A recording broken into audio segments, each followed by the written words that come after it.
الو مساء الخير. نور، هذا دكتور كيفك؟ نستنى شوية بالله.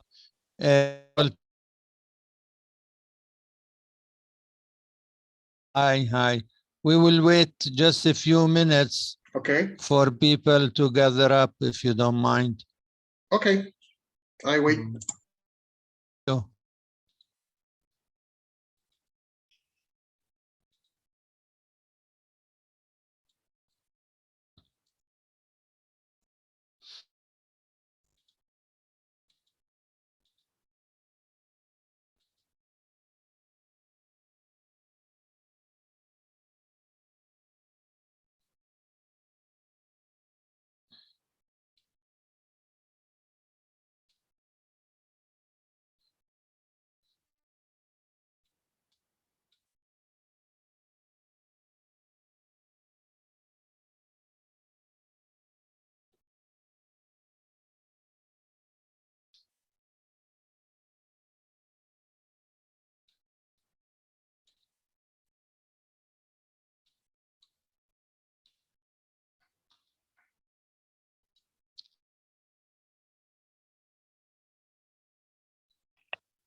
Okay. We can start now, I suppose. We've waited enough. I want to give the floor to Mr. Kararro, who is going to talk to us about innovations or innovative applications in VR. I suppose especially related to cultural heritage. Of course. Yes. Yeah. Yes. Okay. If I may say something in Arabic, Mr. Kararro is an expert in ICT. He is amongst the partners, our partners, and he will talk to us about innovations in VR وتطبيقات اللي تعتبر مهمة بحيث نحن نقدر نحاول أننا نتفهم هذه الأمور ونطبقها. Please go ahead. Okay, thank you for all for your attention, and I can go on now introducing the general framework of my presentation, that is the evolution of digital technologies in the age of Web 3.0. Now we are in the second phase of the web, of the internet now, and we are going into the third phase that someone calls also the metaverse. You know that in all the world, everybody in digital technology is now speaking about the metaverse. And what is it? It is the introduction of virtual reality in the internet. Okay, so I think that this is the main trend that we must focus on, and it was also the framework of the iHERITAGE project. 2 years ago, when we started, we had a vision. The vision was, in the future, web will not anymore be on 2 dimensions, but it will be on 3 dimensions. We are going to the new web with the introduction of augmented and virtual reality on the internet. And now, after 2 years, this trend is officially the most important and the most discussed trend on the internet. Okay, and let's speak about what is the 3D web and why it is so important. We speak about, we focus on the archaeological sector, not in general on the internet, but focusing on the cultural aspects and in particular archaeology. Okay, but we introduced this subject into a general framework that is the evolution of the internet. Okay, so we have the virtual archaeology in the era of the Web 3. What are the standards? What are the skills that we need to introduce in this era? Okay, now we are going rapidly in this evolution.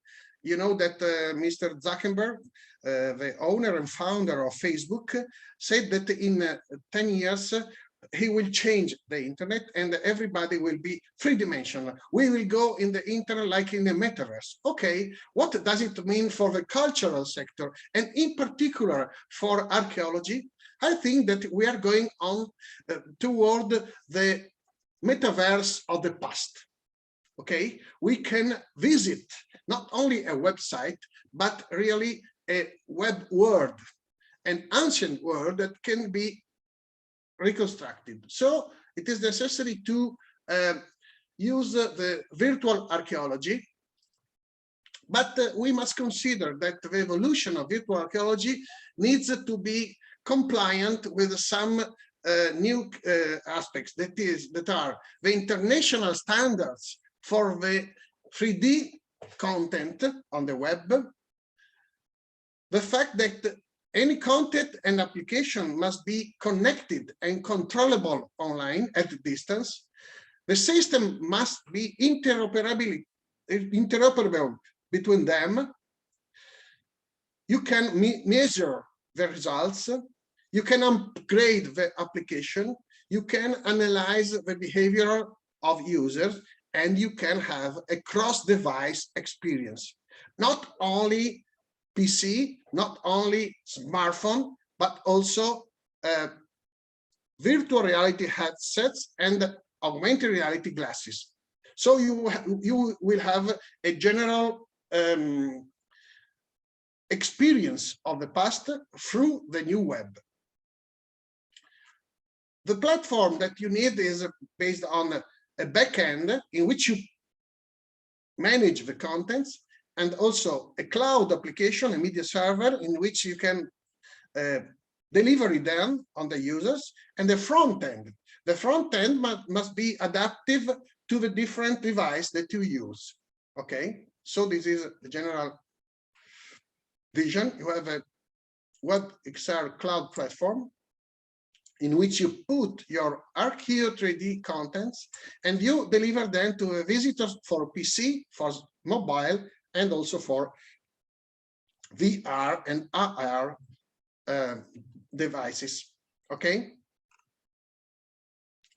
Of course, you must work on the contents, basically. So you have to manage the content production. They will be 3D models.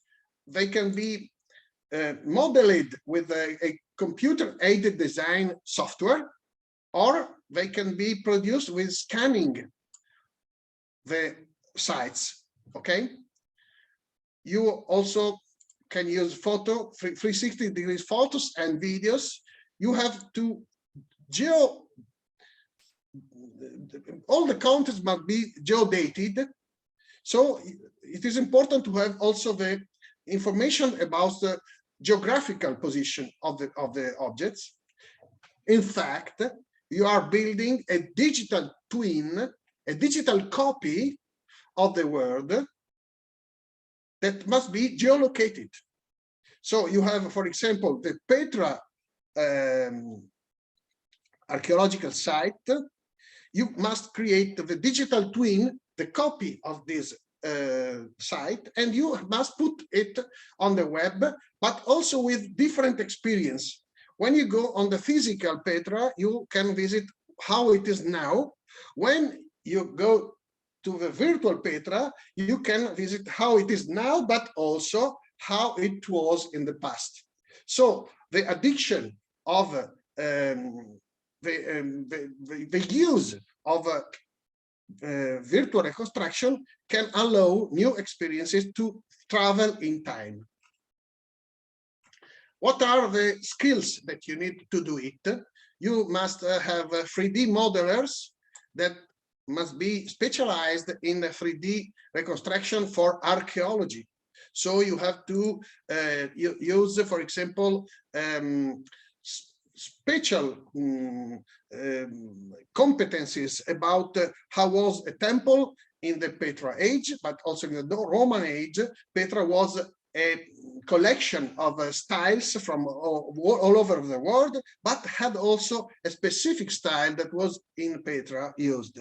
Okay, so the modelers must be very specific, skilled to manage archaeological contents, and they also have to collaborate with archaeologists.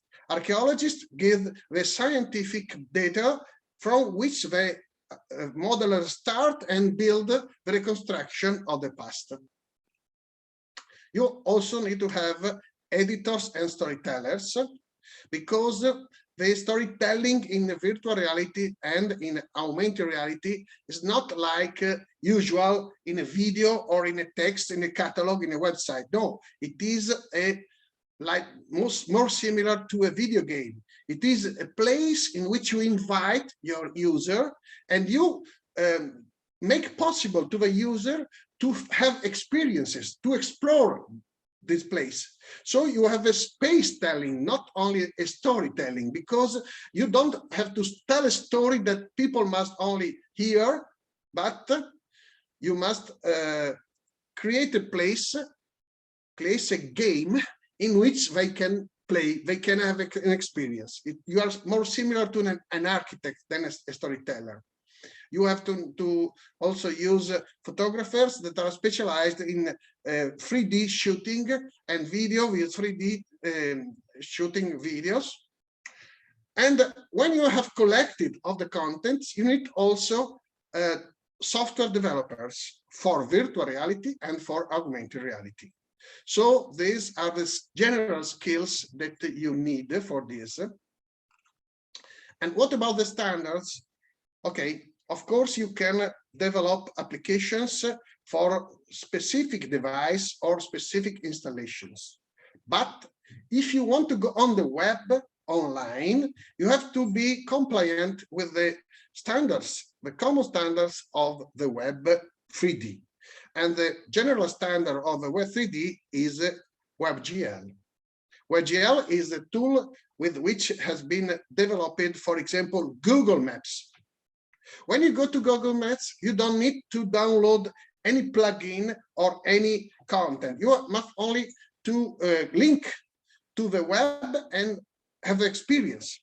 Okay, it is different from other 3D application. For example, if you now want to enter in some metaverses like Samsara or like Sandbox, you have to download 3 gigabytes of contents and applications on your PC. Okay, I think that is not now a good solution. The best solution is to link and go. To link and go, you have to be compliant with the standards. And also, it is the same for augmented reality. You know that the smartphones have 2 operating systems, mainly in the world, that are Apple iOS and Google Android. And for both them, you have 2 standards to develop augmented reality application. The 2 standards are for Apple ARKit and for Google ARCore.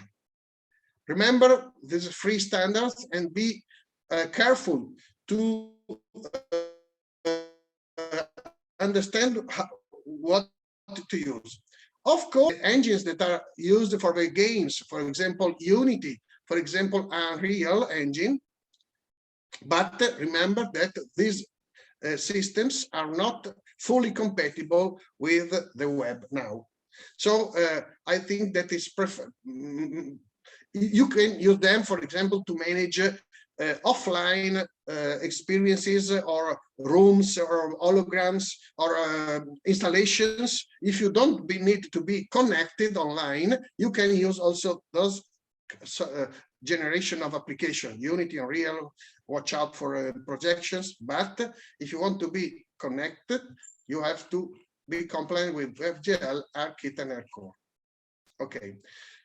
There are many formats for contents, 3D content, but it is important that your developers respect these formats. And it is a general introduction about the technologies now, and I think about the evolution.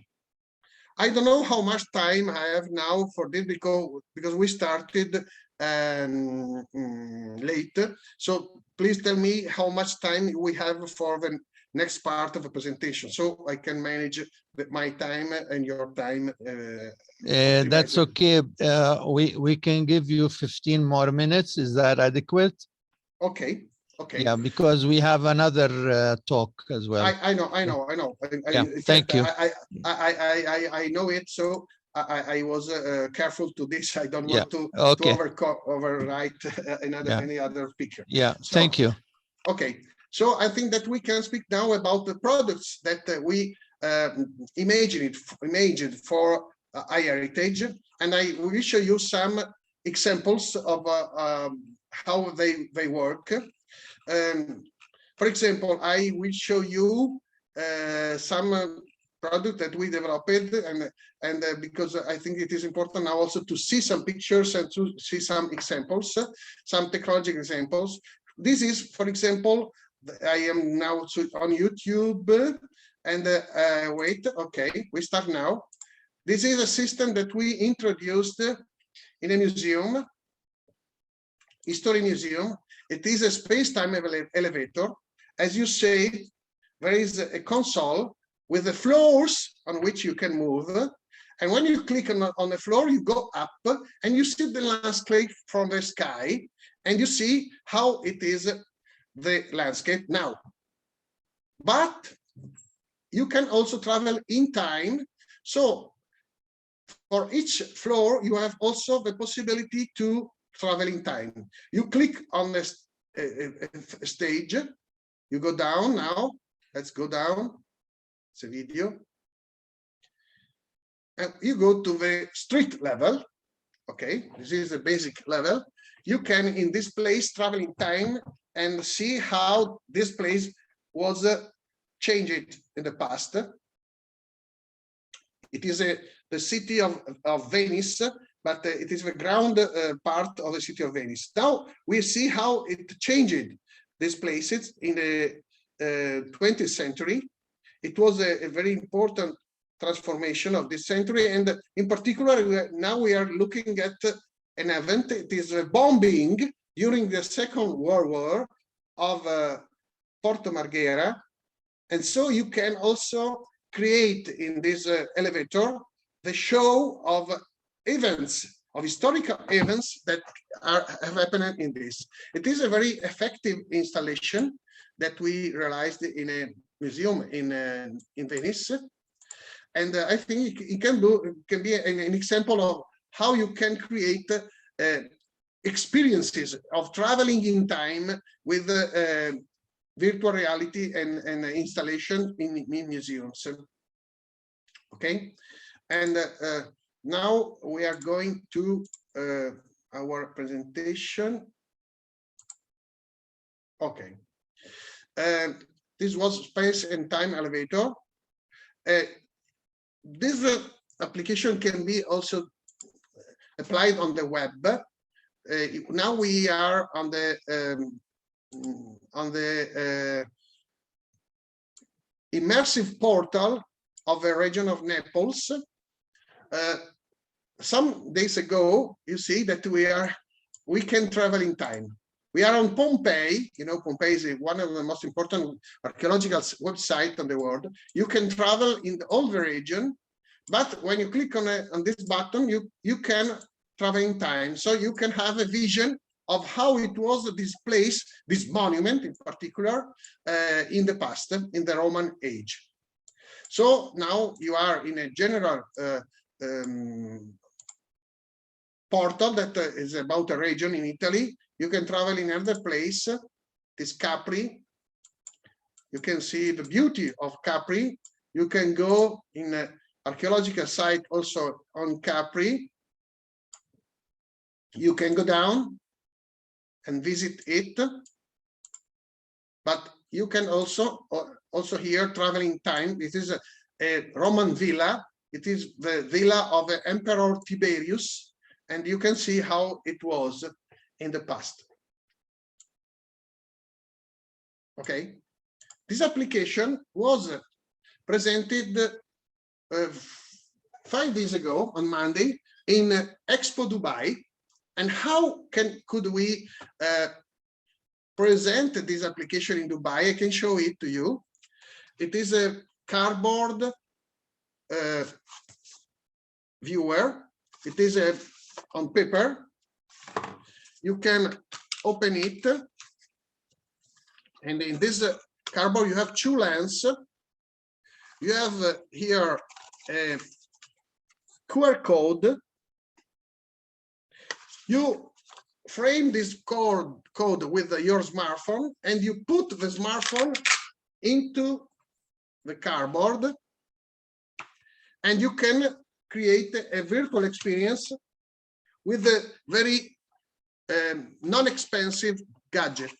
It is one of the format that we propose, also because this format is compatible with COVID, because coronavirus has changed the interaction of people with technologies, and this is a gadget that you can give to one-to-one to people. It is mono-use technology, so it is very comfortable now because of the limits that we have now to interact with technology.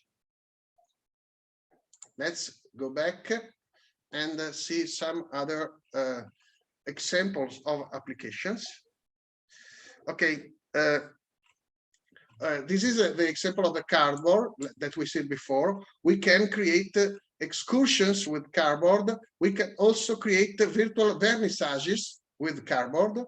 I show you one example. It was quoted in Wired, the magazine Wired. You see that you are now traveling into the show of an artist, the lab of an artist, and in the exhibition, we also introduced the cardboard that were painted by the artists. So the cardboard were works of art themselves.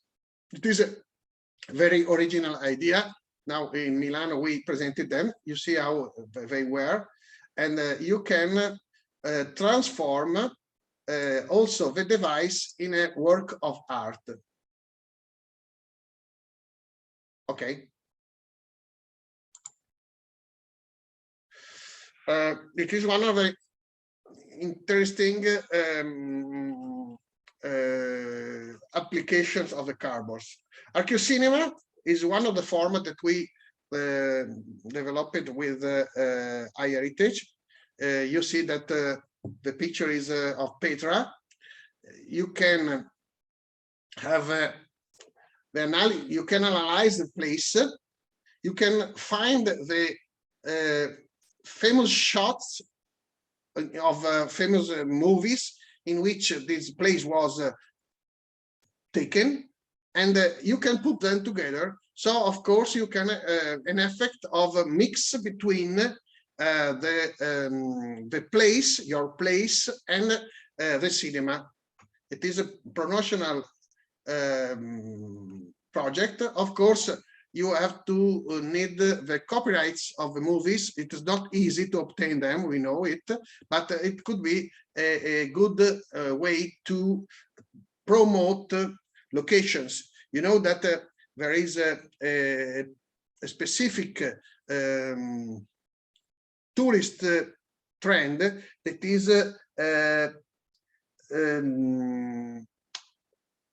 cinema travelers. If you go now in Malta or you go in Dubrovnik, you will find a lot of fans of Games of Thrones, a famous series of HBO that made famous those locations. And you have in many places in the world a specific success that is related with movies and cinema. So putting together cinema and archaeology, it could be a good idea to promote and to create interest for places. Okay. 3D recontext, what is this? There is an originary problem of archaeology. It is typical of all the archaeological sites. When you go in an archaeological site, you will not find objects, statues, jewels, because they have been taken from the archaeological site and brought to the museum. On the same, vice versa, if you go to the museums, you will see the objects, but they are decontextualized. You don't see the context of the objects.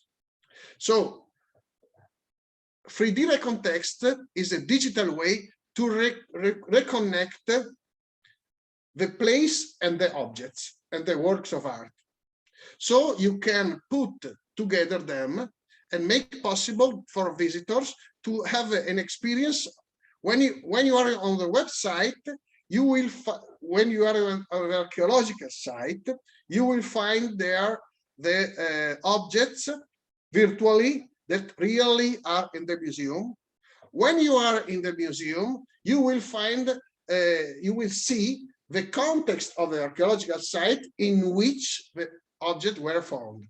This relation between archaeological site and museum is a new interesting experience It's a very easy to understand. It is a visual experience, but it's a way also to reconstruct the original situation of the findings, of archaeological findings that have been broken by the archaeologists. Of course, archaeologists must break the relation between place and object, because they must protect the works and they must put them from the place and put in the museum.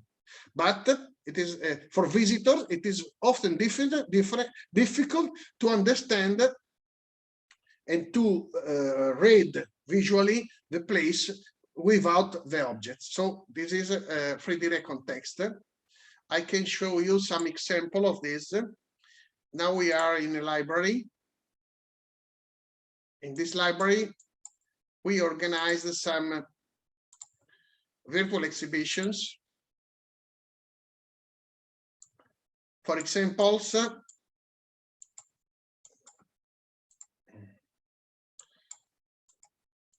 okay, now we are in an exhibition and a library about the history of the printing.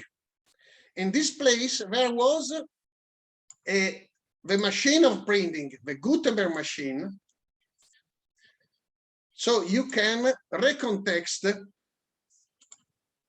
the place and the objects with the virtual reality. You can do it also with other objects, but anyway, it is only an example of how you can put together. For example, it is a famous example that you now have the Parthenon in Athens and the decoration of the Parthenons, not in Athens, but in London at the British Museum. The archaeological 3D recontext put together them, and when you are on the Parthenon, you see the decorations on the virtually on the place. When you are in the British Museum, you can see the original place. We put them together.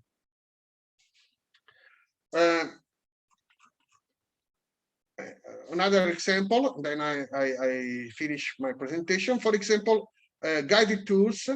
Guided tours are a very effective example. Now you are in front of a basilica, and you can go into, and in any place you can have a speech that introduces the details. How it works, you have to decide what are the details you want to speak about. You can put them visible. You can take pictures of the place, and so you can make very easy for people to understand where is a point of interest. This is the point of interest, and now it starts. It starts the presentation with also details and speaking. You don't see, I think now, the audio, but it is very important. So you have a guide.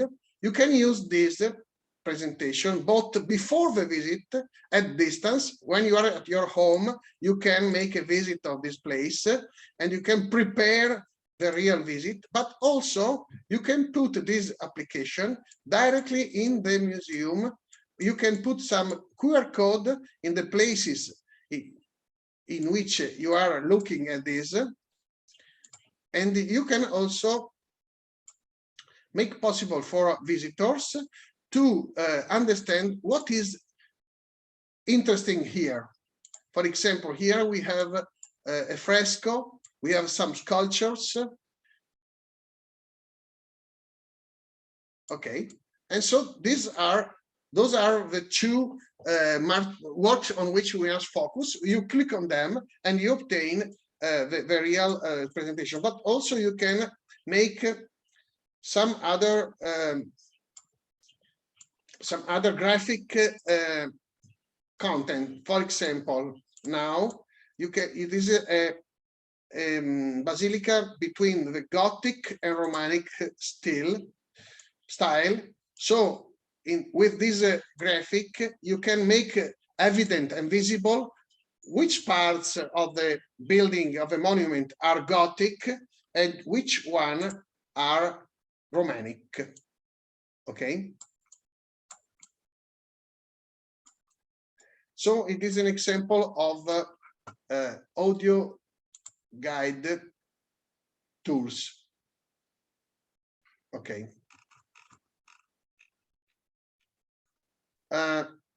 When you create this product, you can also produce an app. In this case, I show you an example of very important app that we produced some years ago. It was Roma Virtual History, and it was presented by Steve Jobs in the last keynote that he had with the presentation of iPad. This app was a very important success on international level because it was on the top 10 of sales in sales in the United States, but also in many countries. Was in the first position, and it also won some awards for how it was done. And you can find some videos now about this application. And it was also quoted in a Modern Art Museum of New York, like one of the 3 most important educational apps in the world. So you can also transform your guides in the past also in apps, publish them, and if you are connected with a very famous place like Petra, you will have also possibility to have an international success.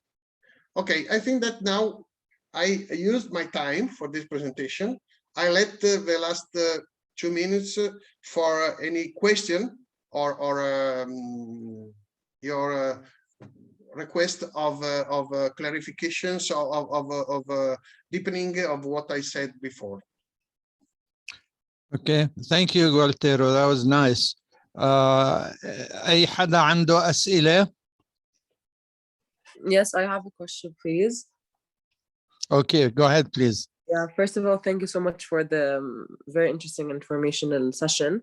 I have one question because you kept bouncing off the slides and I couldn't actually grasp and take notes of the 2 apps that were compatible, one of it with the iOS and the other one with Android. You had a slide with the 2 of them, and yeah, that's it. It's just a request, it's not a question. So yeah, thank you. You want some information again about ARTCode? Yeah, ARTCore and ARTCore and their names as well. Yes, of course, they are devoted to smartphones, of course, smartphone and tablets, mobile devices. And you know that mobile devices have a camera into them. And now they have also some other sensors and technology. For example, they have inside also the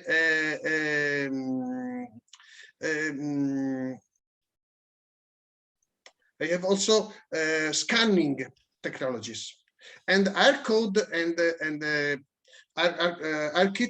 Google ARTCore now connect the operating system with the sensors. So, for example, they make possible that when you use a smartphone and the camera in your room, the device is able to take a scanning, a 3D real-time tracking of the environment, and to put together a 3D object. For example, yesterday I saw an example very interesting of paleontology. You will have ancient animals walking in your room, and they can also be with the correct dimension. So you can measure also the dimension of your floor and the walls and put the animals into them. And in real time, they can move, they can adapt to the object. This is possible with, is made possible by the 2 systems, ARTCore and ARTKit. And in the past, Apple acquired a company. It was called Metaio. Metaio was a German company specialized in augmented reality. They acquired the company and put them into the operating system. So if you want to create very strong experiences in our core and in Android and iOS, I suggest you to use those technologies. I must also tell you another aspect.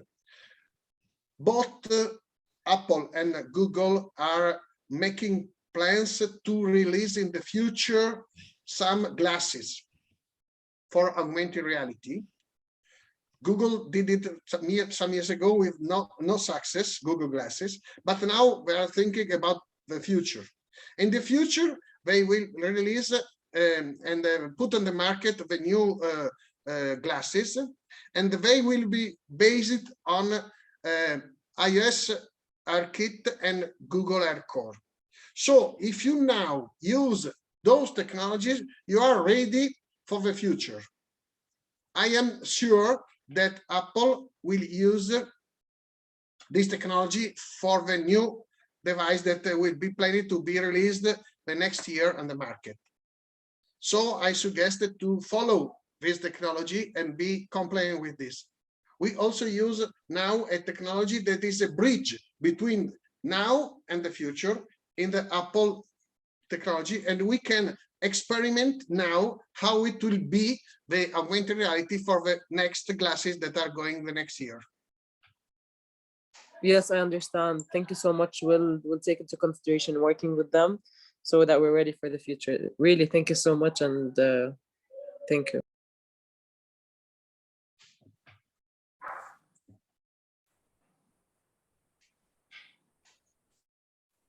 Okay, I now read the Noah. Can I ask a question? Yes, another person is writing on the chat. The observation is, I think it is great, but about the tour guide, it is important to introduce the spirit of the place, also, not only the information. Of course. Yes. This is the reason why you need storytellers, not only archaeologists, because archaeologists will give you only text with information, with scientific information about works, about real objects. But it is also to tell the story, to catch the spirit of a place. Now we are working in an important place in Italy. In January, we'll start the year of the culture of Italy, and the capital of the year will be an island. The name of the island is Procida. Now we are working on the spirit of Procida. Procida was a place in which there was navigation culture, and so we are going into the spirit of Procida, and it's very important to tell this part of information, not only information historical and archaeological, also the spirit, the identity of places. Another question? Yes, can I ask a question? Yes. Do you have experience in extended reality instead of virtual and augmented? In other words, using video through. Mr. iPad, can you tell us your name, please? Yes, it's Daniel. It's Daniel. Sorry. How are you? Hello, Daniel. Please, How go ahead. Sorry, go I ahead. apologize. It's all right. It's okay. So it's Daniel Asmar from the American University of Beirut. So do you have experience with extended reality where you have video through and so you have a video plus the augmented scene on top of the video, if you know what I mean? In this way, you can navigate through a real scene, and you're also isolated from the environment as well. I'm just wondering if you have applications like that. Yes. I can show you this application. This application won an important international award in Budapest 4 years ago for ICON. you know that ICOM is the International Association of Museums, and this Yes. application won the award for multimedia in Budapest.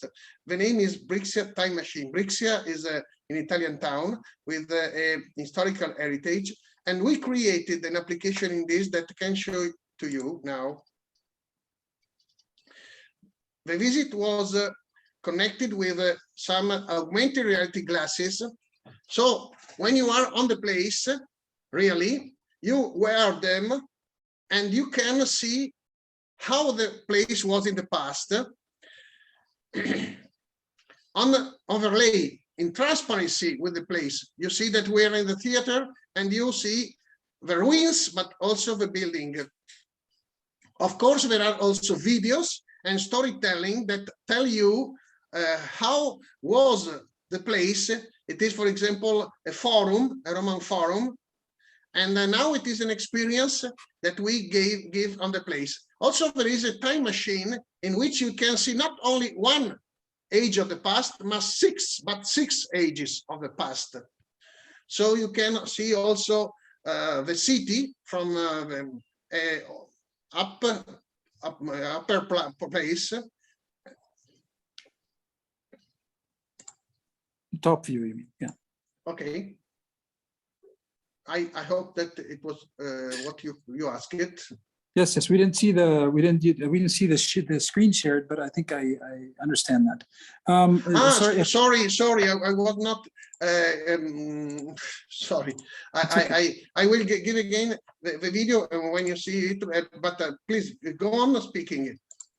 Yes. The second question, if I'm allowed, one more question is. I think the challenges are how much detail versus ability of processing the data, right? This is always a detail this is always a challenge when you're developing these virtual augmented scenes. I mean, as the dimension gets larger, of course, it becomes much more difficult to stream in real time. So you have to lower the resolution and lower the amount of detail that you have. So is this indeed a challenge that you face? And is this most of the time what the work and the development is from an engineering perspective? Okay, there are two ways to solve this problem. That is the level of definition. And now I let you see the video, like I said before, because you didn't see it. Okay, anyway, you have two ways to solve the problem of level of definition. One is to use rendering, not real-time 3D models. Of course, when you create rendering, you will have possibility to have, for example, very detailed pictures. In some projects, we use pictures of 42,000 pixels. So not 8K, not 4K, but 42Ks, okay? It is possible with rendering, not with real time. If you use real time, it depends if you do it on the web or in offline devices. If you go on the web, you must be careful and not go more on, for example, 60,000 polygons. You don't have too many polygons. But for example, with the iPhone, with ARKit, yesterday I tested an object with more than 1 million polygons that was very easily managed by iPhone. So it depends. If you go on the web, you can use rendering. Second, if you use real-time objects, it depends. If you go on the web, you are limited for this, or if you have a embedded application on devices, you have many more possibilities. So you have different approaches. Thank you. Anyone else, please? أي أسئلة؟ Okay, thank you, Gualtiero. I think we can move to Miss Olympia Nicosia. She is coordinating the intangible cultural heritage part, and she will tell us about how iHERITAGE is dealing with intangible cultural heritage. Please. Yes, thank you very much, Mr. Akashek. Thank you everyone for being here. Very nice to meet you. So let me just share my screen.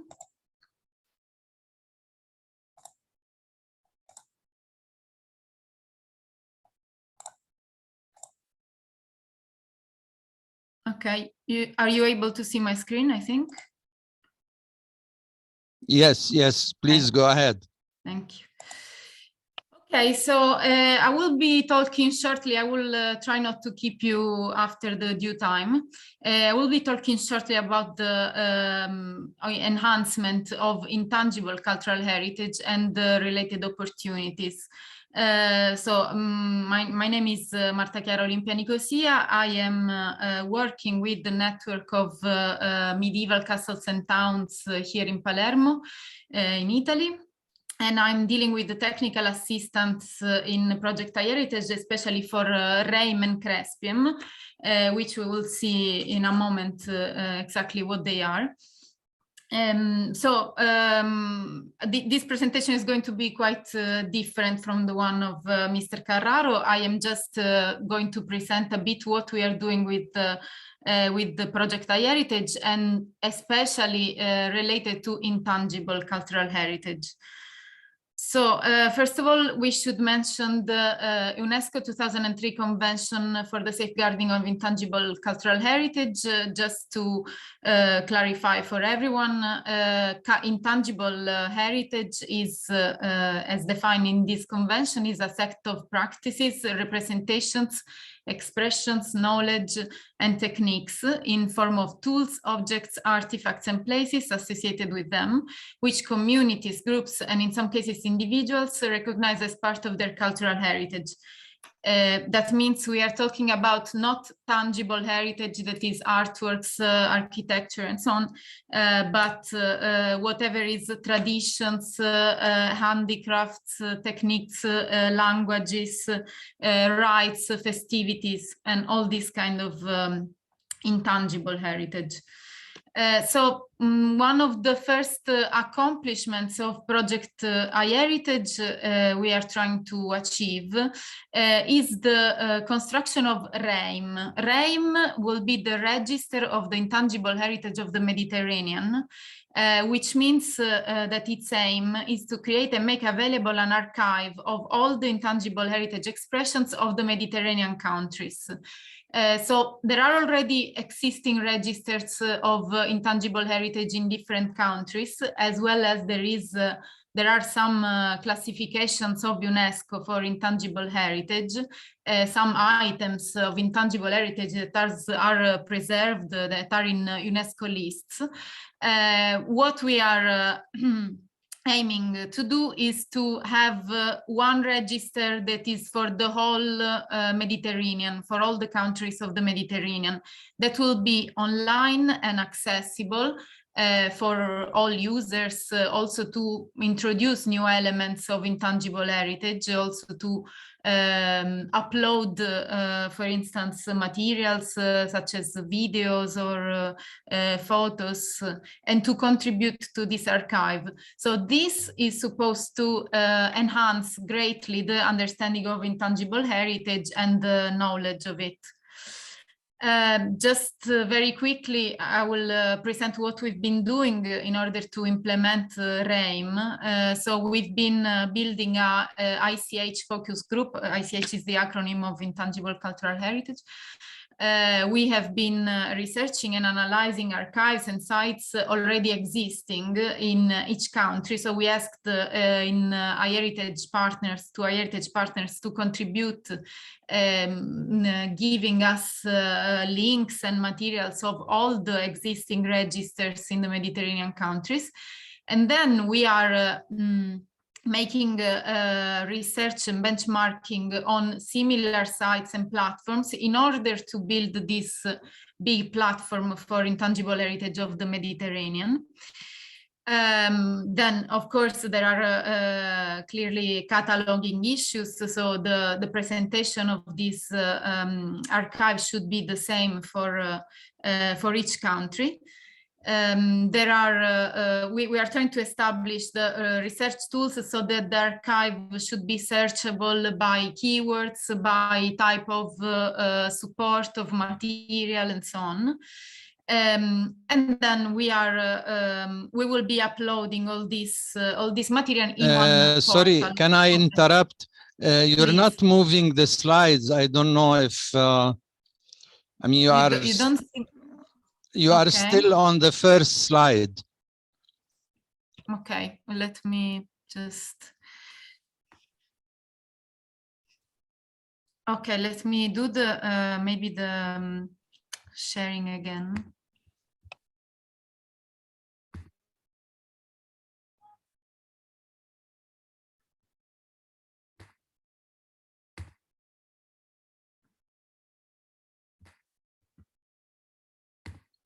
Okay, maybe now you see them moving. Yes, okay now. Okay. Okay, sorry about that. It's okay. So yes, this was the second slide, but I read it, so it's okay. And this was a slide about RAIM. So for the moment, of course, this is all a project ongoing. So we are creating this database, and I don't have many images to show you, but we are building the kind of user experience of this register. And then the next action is the establishment of CRESPIEM. So CRESPIEM is will be the regional center for the safeguarding of intangible cultural heritage of the Mediterranean. So again, a very ambitious action dedicated to intangible heritage of the Mediterranean. This is very relevant also because it aims at establishing a connection among Mediterranean countries and develop activities for the enhancements of intangible heritage.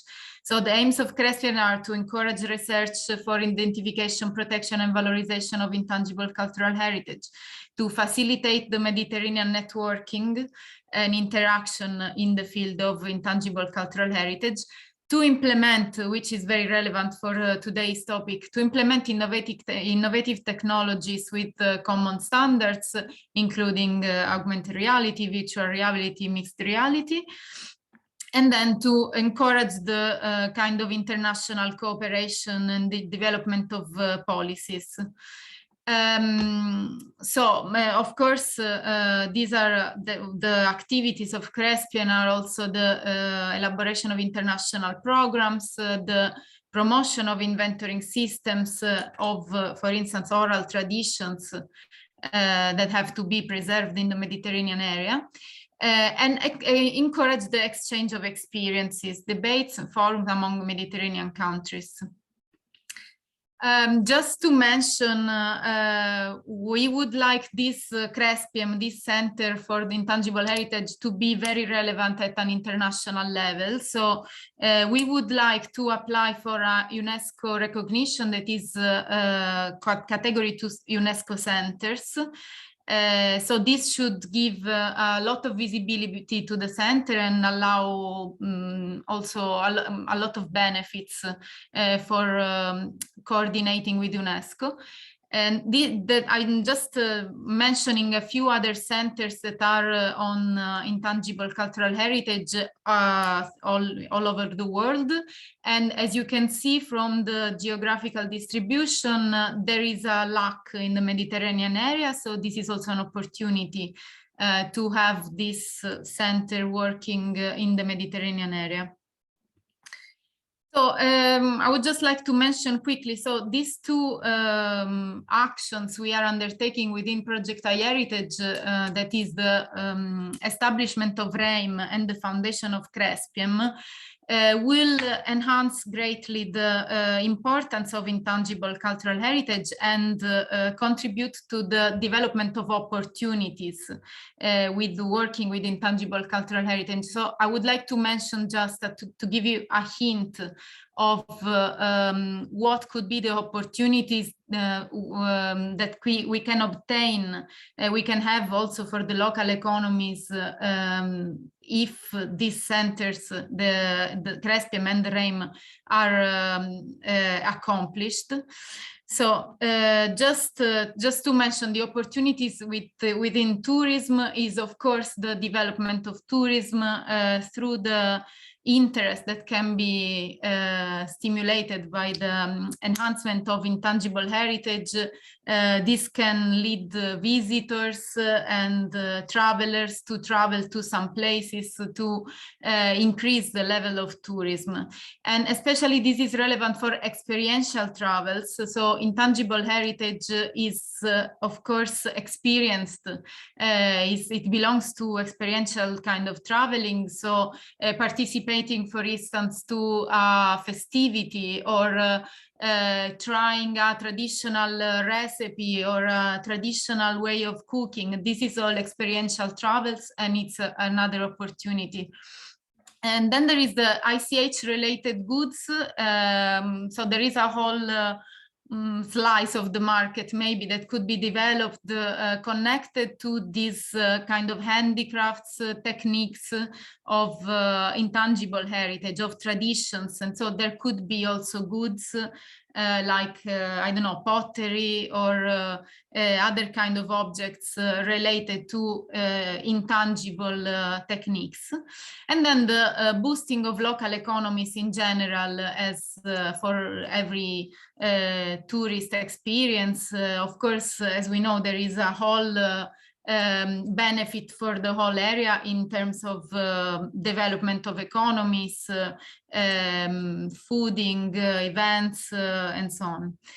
And then, as we already mentioned, all the what is related to innovation. So also startups could be developed related to intangible heritage, for instance, for the enhancement of intangible heritage or for the development of experiential tourism, and also apps, for instance, to book a travel, to book an experience related to intangible heritage. And lately, in the end, also technologies for the enhancement of intangible heritage. That is what Mr. Kararro was very good talking about. So this could be also related not only to tangible heritage, that is the experiencing architecture, reconstructions, and so on, but this could be very relevant for augmented reality, virtual reality, and also maybe for the metaverse in the experience of intangible cultural heritage. So, for instance, participating to a feast, to a traditional rite, or participating to a traditional event. All this is very, very interesting, and I feel that that will be developed in the next few years, probably.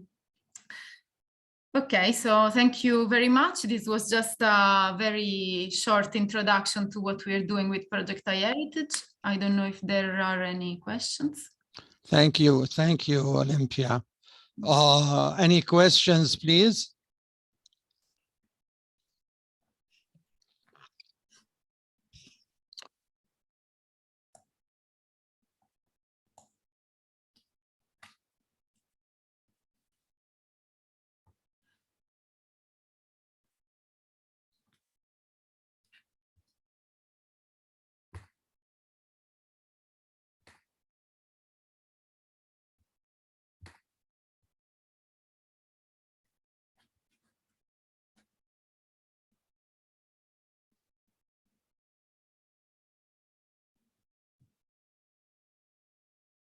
Okay, so if there are no questions, I think it's okay for this. I mean, I know your interest was probably more on the technological side. So the important thing is that you could consider also the intangible heritage on the development of technological projects. Okay. I think, I'm sorry, I wasn't on. I was trying to say some comments. We have a workshop for ladies in Taipei near Petra, and they are producing ceramics that are similar to Nabatean ceramics, even painted in the same manner. And that's one successful, reasonably successful business. We will enter into recipes of food, diet, and we will also show embroidery, which is very, very important and typical. And we have a comment, if you like to answer, Olympia. Noham Baidin, I think we can conduct different events related with heritage to the tourists. Yes, definitely. So in general, all kinds of, the whole range of events, experiences related to tourism should be explored. Now, experiential travels are a bit of the latest trend, and this is very relevant for intangible cultural heritage. And also, I think in general, both communities and travelers are going back a lot to wanting the genuine experience, to experience the tradition, to be in contact with the local culture bearers. So I think this is all developing lately, and it's going to be very relevant. Okay. Any more questions, please?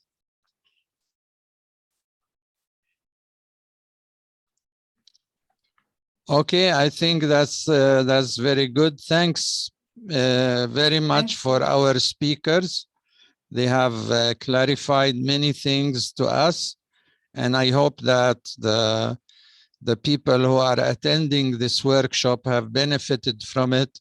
You can always send us any questions or requests, and we will answer them. Even we can get back to our speakers and check with them if they don't mind.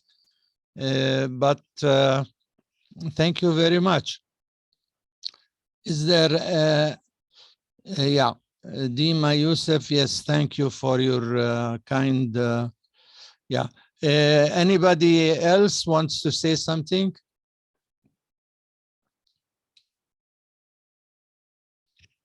Well, all right, then I think we can leave the workshop now. And thank you all for attending. Thanks for the speakers again. Okay, bye.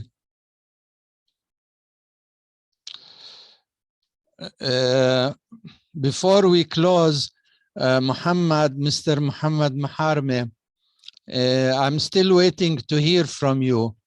And I'll give you again my email.